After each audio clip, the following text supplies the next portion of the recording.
meus alunos do 7º ano A. Tudo bem com vocês?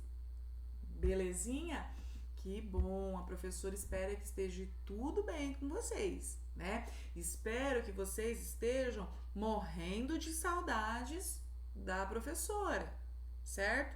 E das aulas de matemática. Então, hoje eu vim aqui pra gente conversar um pouquinho, levar aí a nossa cabecinha pra pensar na matemática. Por quê? Porque nós já estamos no quarto bimestre. Quarto bimestre, último bimestre. Então, vai ter tempo de recuperar o leite derramado? Não vai.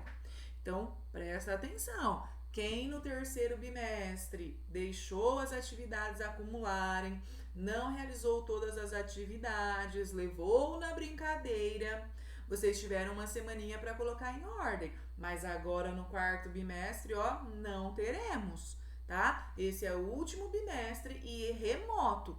Não vamos nos ver presencial na escola, como estávamos achando aí anteriormente. Então, o que precisa fazer? Precisa se organizar, né? Então, assim que a professora manda a atividade, já tenta fazer para deixar tudo organizadinho. Combinado? Bora lá então? Vamos ver o que faremos essa semana. Que dia que é hoje?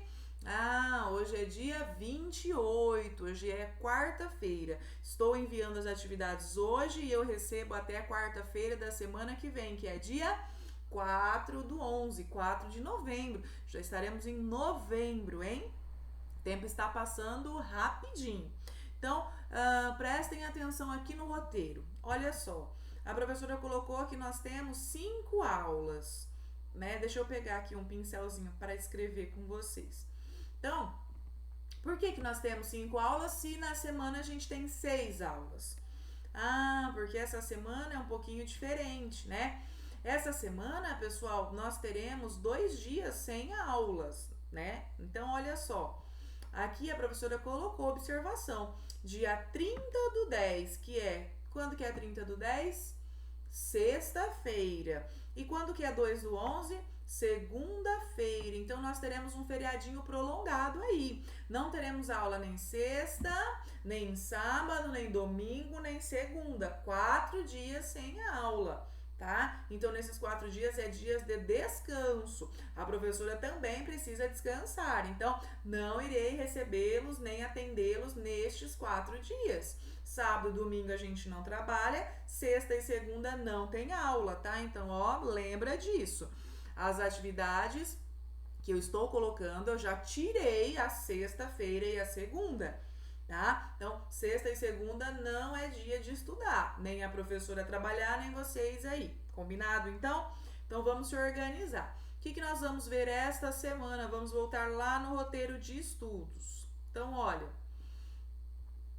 essa semana nós vamos aí falar um pouquinho sobre números inteiros. Quem são os números inteiros? São os números positivos, números negativos, as frações? Não sei. Eu quero que vocês saibam, quero que vocês pensem a respeito dos números inteiros, né? Uma vez a professora perguntou assim numa sala: pessoal, alguém sabe o que é um número inteiro?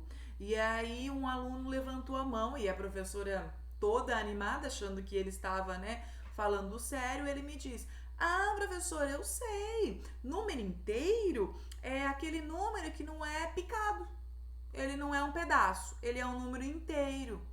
Aí a professora, né, teve que dizer que a média dele ia ser esse número, então aí, picado, não seria um número inteiro, ia picar no meio a média dele. Ele usou este termo, era o número picado.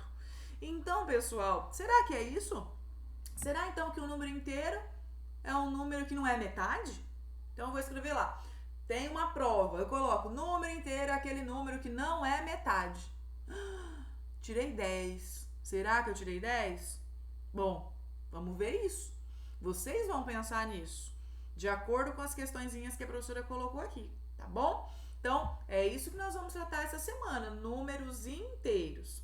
Vamos falar um pouquinho sobre a história, os elementos, o que é oposto, o que não é. tá bom? Matéria já estudada, já vista, é uma revisão, combinado? Então, a observação aí, olha, as atividades podem ser apenas respondidas, não tem necessidade de copiá-las. E ainda mais que nós vamos usar uma apostila que vocês pegaram lá na escola. Eu espero que tenham pego essa apostila chamada... Como que é o nome da apostila que pegou lá na escola Capa Roxa? Deixa eu ouvir.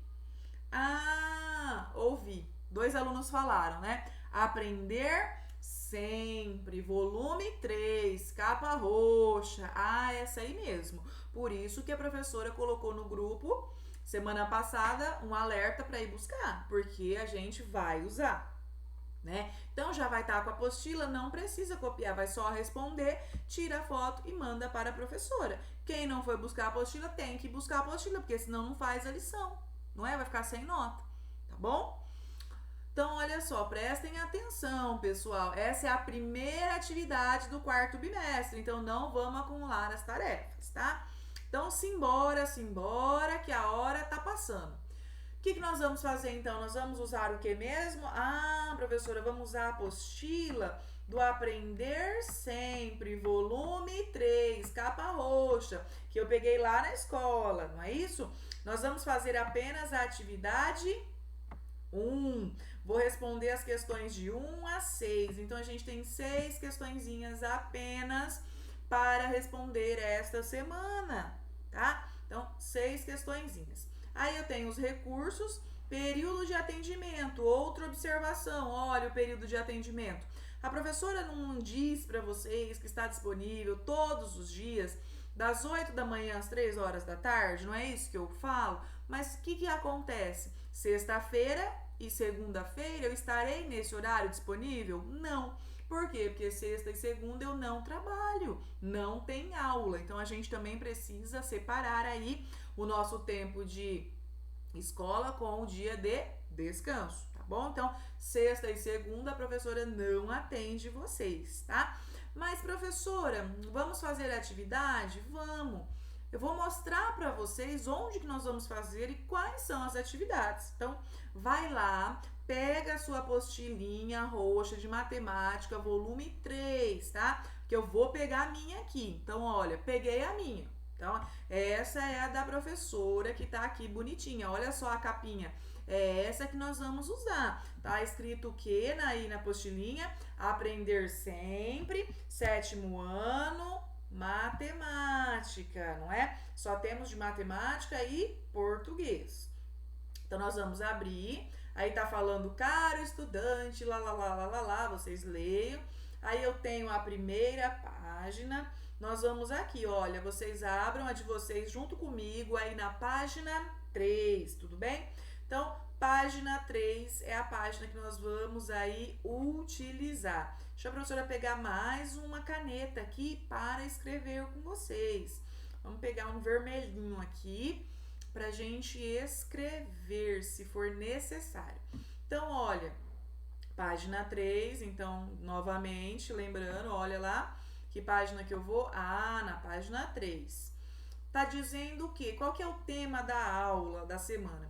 A história dos números inteiros, a representação dos números inteiros numa reta numérica. Aqui eu tenho os objetivos da aula, ou seja, o que eu espero com esta aula, não é? Que vocês conheçam a história dos números inteiros, ou seja, como eles surgiram. Reconheçam também a existência do oposto. O que é o oposto ou simétrico? É aquele número que tem um sinalzinho diferente, né? Quem é o oposto do mais? O menos. Quem que é o oposto do menos? O mais. Quem que é o oposto da multiplicação? Divisão. E da divisão? Multiplicação. Então, essas são aí os sinais opostos das operações. Prontinho? Todo mundo com a apostila aberta? Pega lá o lápis e a borracha. Vamos fazer junto? Eu tenho lá, primeira atividade, atividade 1. O que tá dizendo? Leia o texto. De Gelli Menes, Jacobo e Leves, eles contam como o número negativo surgiu. Então, como surgiu o número negativo? Aqui nós temos um pequeno texto. Esse textinho, ele fala aí do surgimento dos números negativos, né? Veio da necessidade do que esses números? Então, vocês vão ler este texto. Aqui fala de onde ele veio, por que ele surgiu, a necessidade, né? Será que se não tivesse o negativo hoje, a gente conseguiria viver, fazer as nossas contas, as nossas compras, mexer com dinheiro? Então, aqui está falando aí um pouquinho. Então, eu quero que vocês leiam aqui. Pode ler uma vez, duas vezes para entender. E aí, depois, nós vamos falar sobre as questões. Então, veja. Aí, eu vou lá na página 4, né? O texto termina aqui. Olha, terminou o textinho. O que nós vamos fazer agora? Nós vamos ver as questões. Então, primeiro, antes de responder as questões aqui, olha, para e olha aqui para a professora. Vamos pensar aqui comigo. Será que teria como nós vivermos sem os números negativos? Será? Números inteiros são números negativos? Sim ou não? Não sei. Então, quando eu falo em número inteiro, a minha mente tem que ir lá para os números negativos.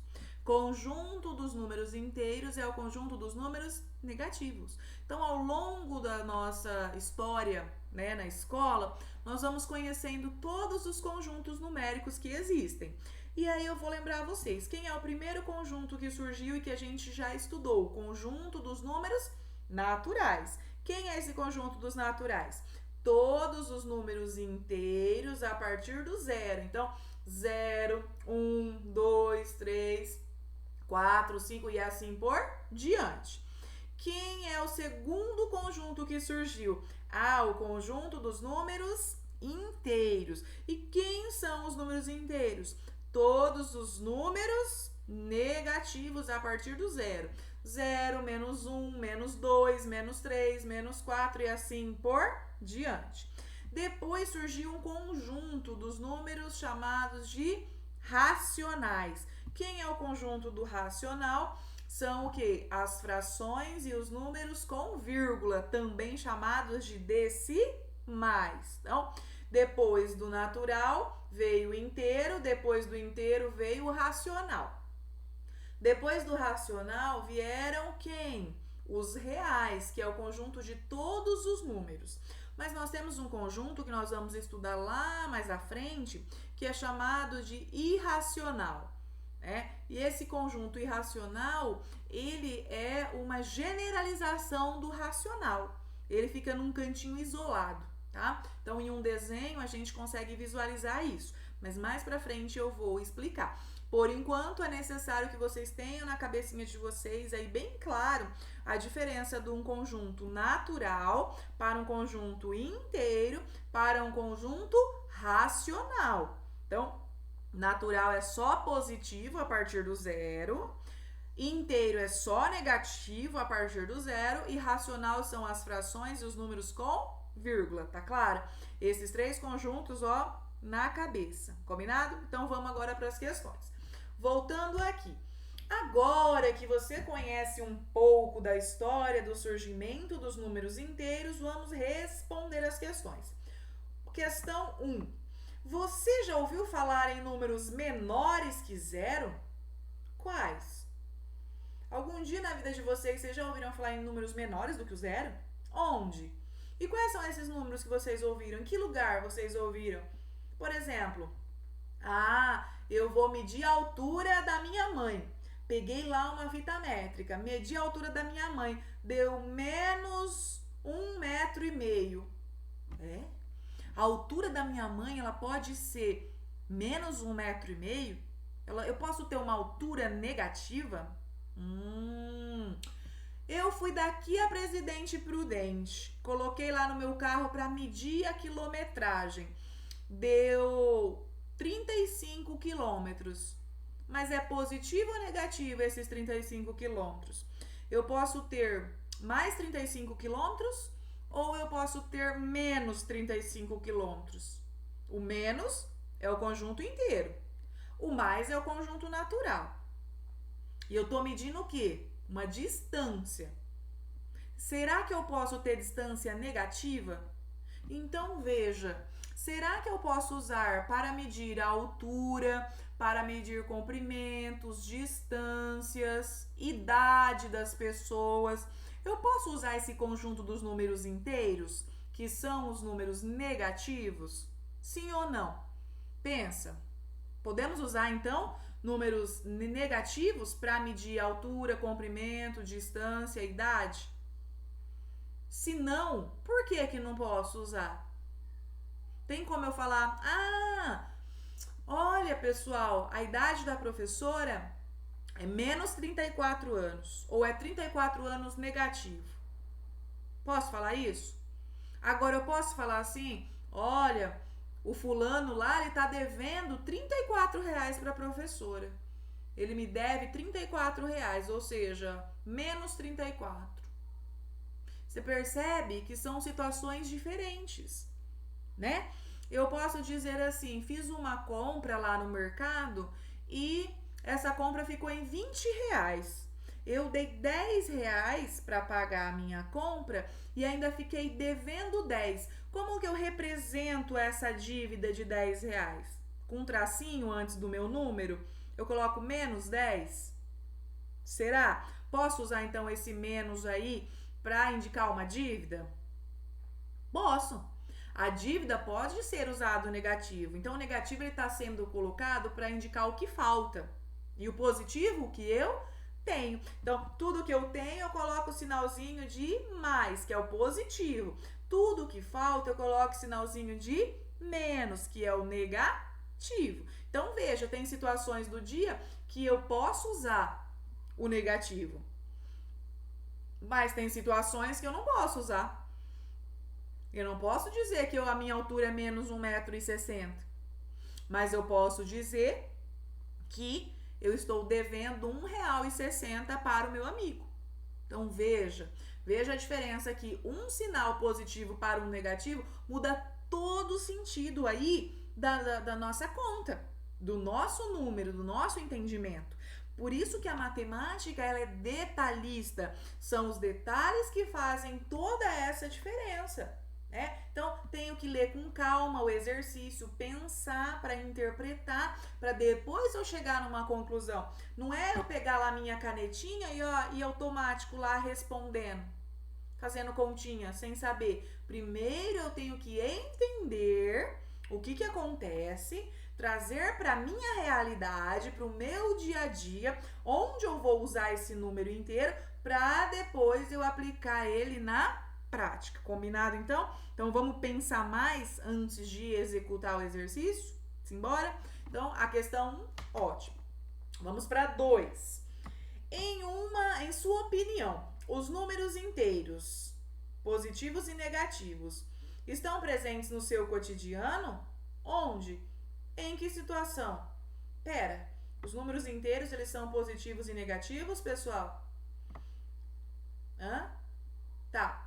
Em sua opinião, os números inteiros, eu vou pegar inteiros agora, são os positivos e os negativos. Todos são inteiros, não são metades, né?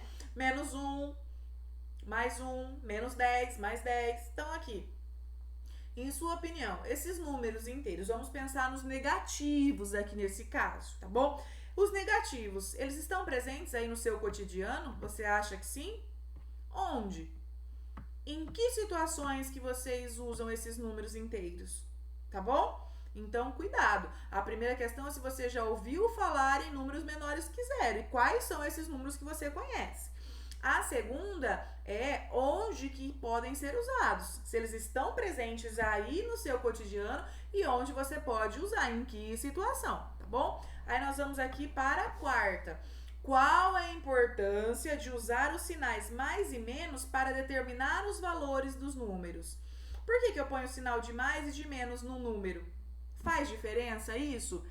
Será que faz? Porque senão só colocaria o número. Então, um tracinho de menos, ele indica o quê? Um tracinho de mais, ele indica o quê em um número qualquer? Qualquer número que eu pegue. Vamos pegar o 20.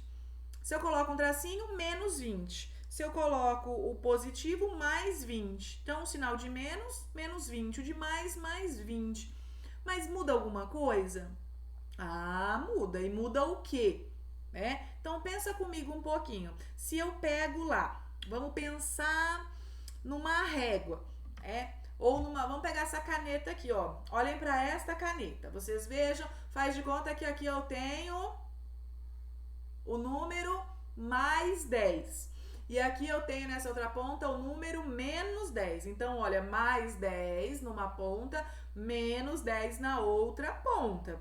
O que que acontece? Deste menos 10 para chegar no mais 10, quantas unidades eu tenho que andar? Será que é 10 ou 20 unidades?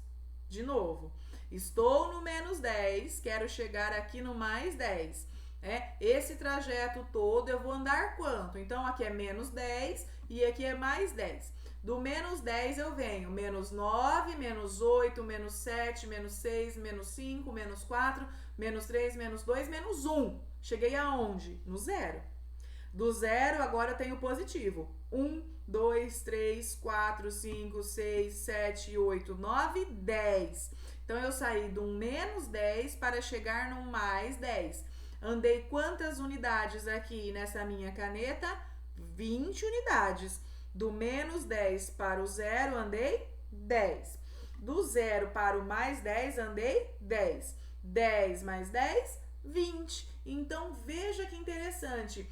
Quando eu erro um sinal na minha prova, se o exercício era menos 10 e vocês colocam mais 10, vocês não estão errando só um sinal, eu estou errando as unidades. Porque de um menos 10 para um mais 10, eu estou errando em quantas unidades? 20. Imagina então que de menos 10 reais para mais 10 reais, eu estou errando em 20 reais a minha conta. Então, não errei só um sinal, veja, é isso que eu quero que vocês entendam. De um sinal para o outro, não é só um sinal, mas sim eu erro muito numericamente. Se aqui fosse menos 20, aqui mais 20. Se eu errei o sinal, eu estou errando quantas unidades? 40 unidades, porque do menos 20 para o zero, 20. Do zero para o mais 20, 20. 20 mais 20, 40. Então, veja, do menos 20 para o mais 20, errei em 40. Isso aqui se eu tivesse 1 milhão negativo e 1 milhão positivo. Eu ia errar em 2 milhões. Já pensou? Já pensou se você deve para a professora 100 reais? Certo? E aí você coloca mais 100 lá na conta. Então, você não está devendo só 100, está devendo quanto agora? 200. Porque do menos 100 para o mais 100, eu tenho 200 unidades, 200 reais de diferença. A professora mostrou isso para quê? Para vocês verem que um sinal ele é muito importante numa conta. Ele muda todo o sentido numérico dessa questão, tá? Para vocês aí, alguns alunos pararem de reclamar que quando erram um sinal na prova, a professora dá errado. Porque eu errei o sinal, eu errei todo o sentido da minha conta. Então, vamos prestar bem atenção quando eu tenho um número negativo e quando eu tenho um número positivo, né? Não tem como eu ter uma idade negativa, não tem como eu ter uma altura negativa, um comprimento, uma distância, porque esses números são todos positivos.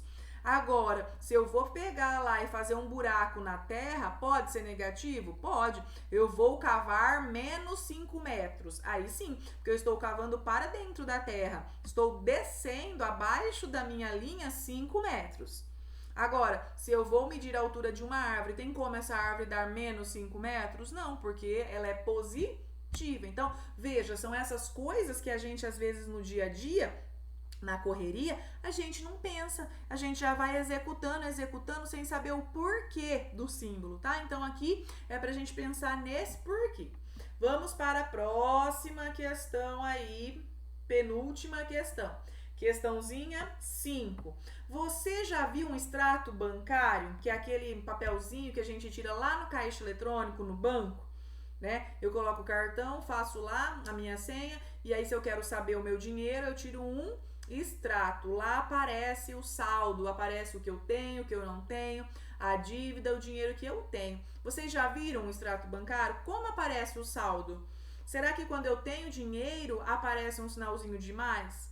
Quando eu não tenho, aparece um de menos? Será que muda a cor? Será que fica vermelho quando eu estou devendo dinheiro para o banco? Será que quando eu tenho fica azul? Não sei. Então, quem nunca viu, pode pesquisar. Entra aí na internet, pesquisa o que é um extrato bancário, um modelo de extrato, para vocês verem o que acontece, tá bom? E a última questãozinha 6. Você já viu uma medida de temperatura aí, medida pelo termômetro? Eu acho que todos vocês conhecem o termômetro. O que é o termômetro? É um aparelho de medir a temperatura, né? Então, você já viu aí uma medida de temperatura feita em um termômetro qualquer? Pode ser o digital, de mercúrio, qualquer um. E o painel de elevador, que indica os andares, o subsolo e a garagem? Alguém aí já andou de elevador? Quando a gente coloca lá no andarzinho, aperta o número para ir para onde eu quero, vocês veem o que acontece no painel? Será que quando eu vou para andares superiores do que eu estou, ele fica positivo? Quando eu vou para lá o subsolo, a garagem ou o térreo, ele fica negativo? Não sei. Então, para quem nunca viu, pode pesquisar e responder aí, tá bom? Então, não tem cálculo. Percebam que é só reflexão essa semana. É só pra gente pensar a respeito dos números inteiros, tá? São essas 6 questões apenas para vocês fazerem. Então, vou fazer aí as questões da apostila Aprender Sempre, volume 3, capa roxa, que é essa aqui. Combinado? Então, terminou, tira uma foto e manda para a professora. Não esquece, cumpram aí os prazos e as datas, tá bom? Espero que vocês consigam realizar com facilidade. Dúvidas, a professora está aqui disponível para ajudá-los no horário de atendimento. Um beijo no coração de vocês, se cuidem, fiquem com Deus e vamos se organizar, tá bom? Tchau, até a próxima semana.